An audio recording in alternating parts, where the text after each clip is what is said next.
Hello budget people and welcome back to my channel. My name is She's on a Budget and today we are back for another video.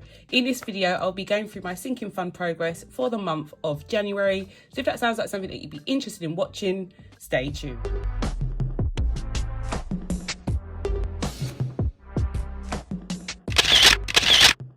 Okay guys, so we are back for another sinking funds tracker video, but I'm not only going to go through my sinking fund progress, but I'm also going to reveal the competition winner. So my 5k subscriber competition winner will be revealed at the end of the video. Do stay tuned for that. But yeah, this week has been quite a crazy week, guys.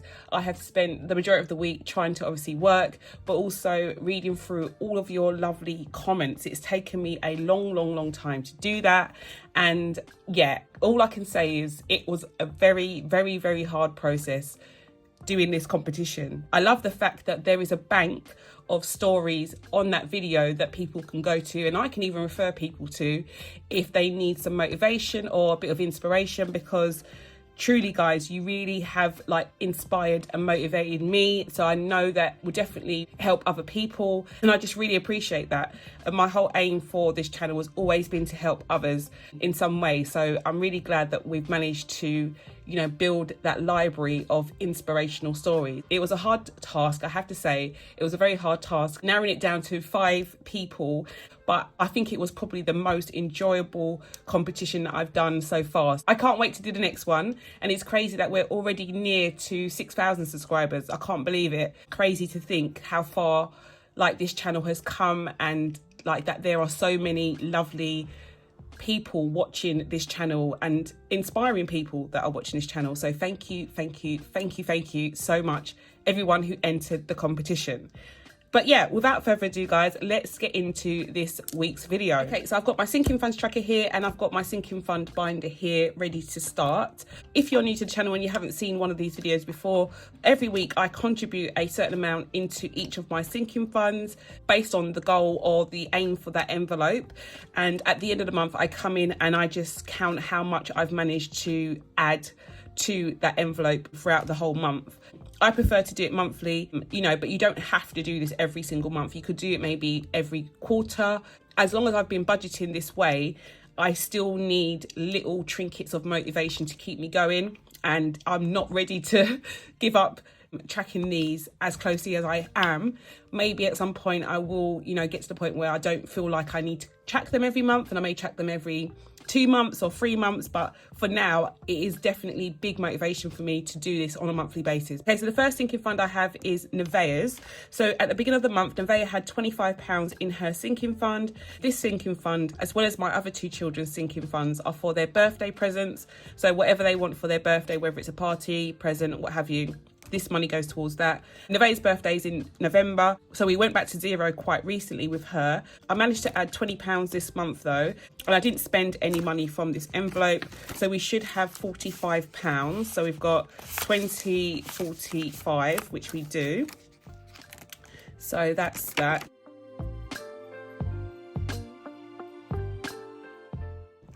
Okay, next is Jada's. Jada is my second oldest child.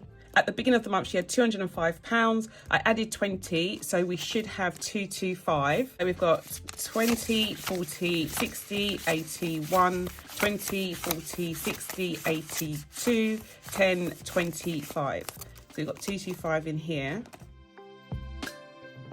Okay, next we have Tyrese. Tyrese is my oldest child. At the beginning of the month, I had £170 in his envelope, added 20, so we should have 190.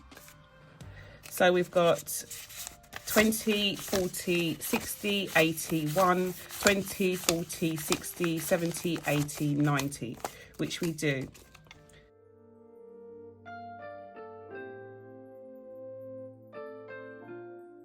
So next is my car maintenance envelope. It was a very heavy car maintenance month. I had a lot of issues going on with my car, and thankfully I had some money put to one side to be able to fix it. So I'm really happy about that.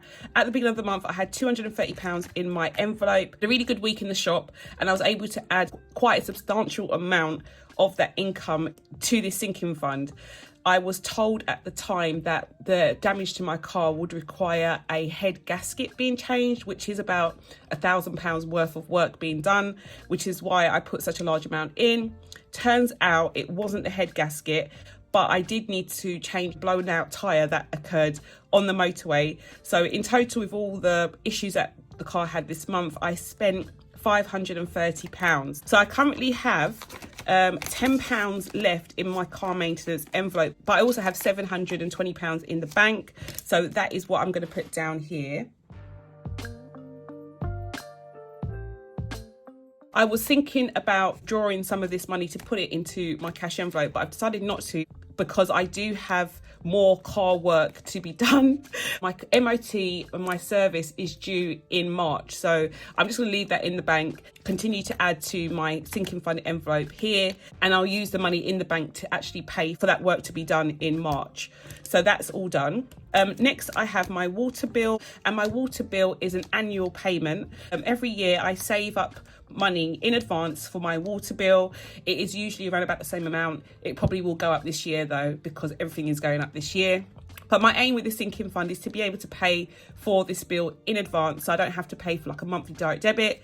Luckily with this bill, you're not charged any extra by paying for it by direct debit, but there are other bills that if you were to pay in advance, there is a financial benefit for it. The other benefit for me though is it also cuts down on the amount of direct debits that I have, or the amount of money leaving my account on a monthly basis.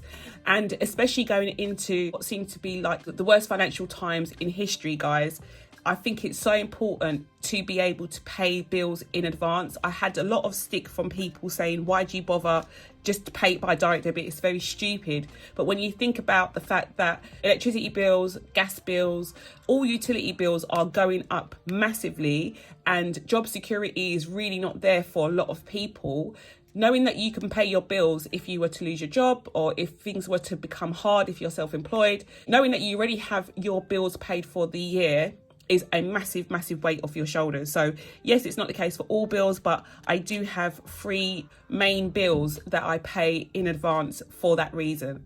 So at the beginning of the month, my water bill was £180. I've added £20 to it this month. We currently have 20, 40, 60, 80, 1, 20, 40, 60, 80, 92. So we've got £200 in here. My water bill is, as I said, about the same each year. It's usually around about £260. So we are really close to our target. Next is my car tax envelope, which is another envelope that I choose to pay for in advance. So it's an annual bill that I pay in advance. At the beginning of the month, my car tax envelope had £140. It is currently on a freeze though, guys, because I am ahead. Somehow I'm managed to be ahead of this envelope, which is quite crazy. So at the beginning of the month, I had £140. So I didn't add any money to it this month. I haven't spent any money out of it.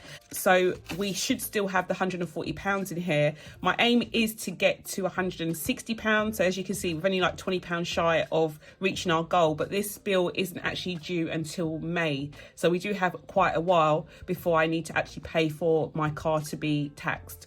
So we currently have 20, 40, 60, 80, 1, 20, 40. So it's still the same. No money has been spent. So it's still the same for this envelope. Next is car insurance. It's a 3rd annual envelope that I have. I try to pay for my car insurance in advance. I try to pay for the whole year in advance each year.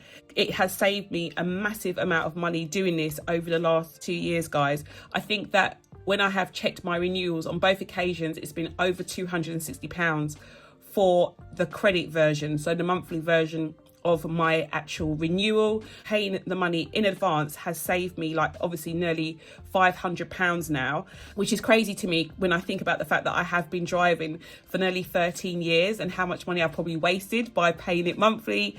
But anyway, obviously not everyone is in that position to do so. I wasn't in the position to do so the first year that I attempted to. First year that I did this, I was actually paying for my bill monthly, but I was also putting extra money to one side. So I was also saving an extra £15 a week to be able to do this. So yes, the first year of trying to do this was very hard. Definitely, if you are a car owner, I say it all the time, look into paying for your insurances, road tax, and things like that in advance. It will save you a lot of money. As I said, at the beginning of the month, I didn't have any money in here because we were starting again.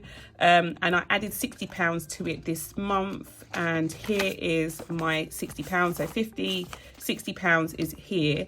And that can go back inside here. So yeah, this envelope isn't due to be unstuffed now until January 2023, which is absolutely crazy, but I love it. I love it so much. Gifts is next. At the beginning of the month, my gifts envelope had £40. I've added £20 to it this month, so we should have 60. So we've got 20, 40, 50, £60 in here, which is amazing.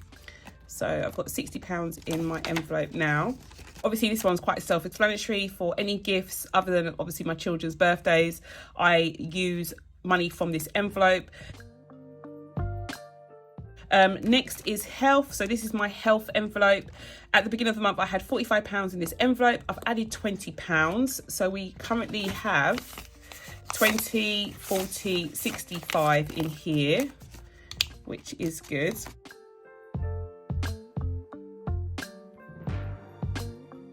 So my health envelope is for all things to do with health, obviously. So optical care, dental care, anything like that, it would come out of this envelope.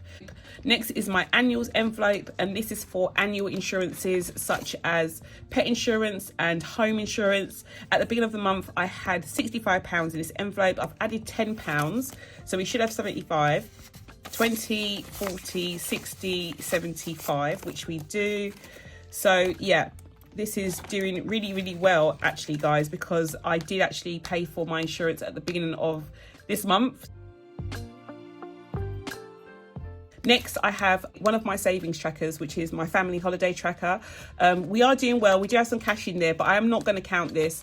I never count my saving trackers until the end of the actual challenge. So this can stay here, but you can see obviously we've made some headway this month with this tracker. Next, I have my luxury envelope. My luxury envelope is for all things fancy. It is a new addition to my sinking fund binder. I started this envelope at the beginning of the year, so we didn't have any money inside of this envelope at the beginning of the year.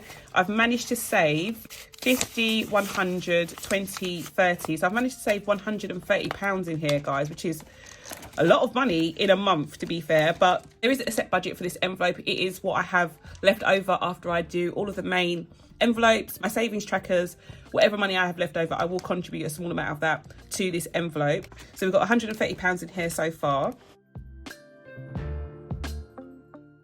Okay, and then next we have my emergency fund envelope. If you've been watching any of my videos recently, you will know that I much prefer saving money in envelopes. Even when it comes to my emergency fund, I prefer to save money in an envelope first and then deposit whatever I've managed to save into the bank after a period of time. At the beginning of the month, I had just over £6,000 in my emergency fund account. And you may have noticed as well that there have been weeks where I haven't drawn out all of the money that I have actually made for the month. I've left a lot of that money in the bank, and it has accumulated to quite a bit. I'll show you my balance for my emergency fund on the screen here. But in addition to that money, I've also managed to add some money into my cash envelope here. So we currently have 50, 100, 50, 70. So we've got £170 in here. Usually any money that I save in cash for my emergency fund, I deposit into the bank each month, which I am going to be doing. I currently have £10,262, 62 pence. So yes, guys, I have managed to put aside quite a bit of money to my emergency fund this month. This is not a regular occurrence at all. If you've been following me for a while, you know that. It was just because I did have quite a large amount of money come in over the last couple of months. I've been keeping most of this money in my main account, which has been quite dangerous, I have to say. But I have finally transferred it over to my emergency fund, which is the safest place for it to be. And that's where it will be now going forward. But yeah, that is all done. Next, I have my cashless sinking fund. So my cashless sinking fund binder. I do have a few sinking funds that I choose to track cashlessly. So the balances for these sinking funds are actually in my bank. I have a Starling account, and there is an option to have something called spaces, which are basically mini accounts that you can save little pots of money inside of them, and it's separate from your actual main or your current account money. There is a slight temptation, obviously, having that money in the same bank. I'm finding very, very hard, to be honest, guys. It isn't really working as well as I wanted this to. But some people who prefer not to have cash on them, I can see the benefit for those people. But I am struggling. I have to say I'm struggling a lot with these sinking funds. Okay, so the first one that I have is my hair and beauty envelope. And you can see at the beginning of the month, I had £565 in my hair and beauty sinking fund account. I spent £100 initially at the beginning of the month for like a birthday treat. I went and got my eyelashes done and my eyebrows done. And I also then spent for £350 when I went shopping on skincare. We're just going to call it skincare, which is a massive amount of money to spend on skincare, guys. I know, but I did. And as I said to you, this probably would not have happened if I had that money in cash. I'm going to just say that. I definitely think it stops and makes you think about the purchase you're making when you are using cash. When you see that amount of money in your hand, it can deter you and really make you prioritize what is important. That's why I believe these sinking funds in my account are not working for me personally. So I currently have £115 left in my hair and beauty sinking fund. Next, I have my clothes sinking fund, and I've been really good. Beginning of the month, I had £600 and I haven't spent any money at all from this sinking fund account, which is great. You know, so I have to give myself credit where credit is due. I didn't go crazy and spend it. I was tempted though, I have to say, guys, I was really, really tempted to have a little splurge just because it was there and just because it was very easily accessible, which is, again, a reason why I don't think cashless sinking fund tracking is for me. But, you know, each to their own. But yeah, so £600 is left in my clothes sinking fund. And then the last one I have is YouTube. And I definitely believe, because I feel like this sinking fund isn't really like my money. I know it sounds really crazy, but it is to support this channel. So anything that I need for YouTube will come out of this YouTube account. So giveaways that I'm doing, the lighting and the equipment I need for the channel would come from this pot of money. So I think purely because of that reason, I don't feel too affiliated with this money, and therefore having it in the bank doesn't actually tempt me to spend it, which is a good thing. So maybe I just need to reassess which sinking funds I do have in my bank and which ones I don't. Does that make sense? So yeah, this one I've been really, really good with. At the beginning of the month, I had £415 in that account. I did take out £100 from it of prize money. So I used that money to purchase and pay for the physical prize, and the other half is for the monetary prize. And then at the end of the month, I did spend £15 from here as well. And that was for some stationery that I needed, which leaves me with £300 in that sinking fund account. So now that I've gone through my balances for each of my sinking funds, I can now come in and go through my total. So in terms of my balance, at the beginning of the month, I had £8,685. I then added £5,437.62. I spent £1,095. So in total,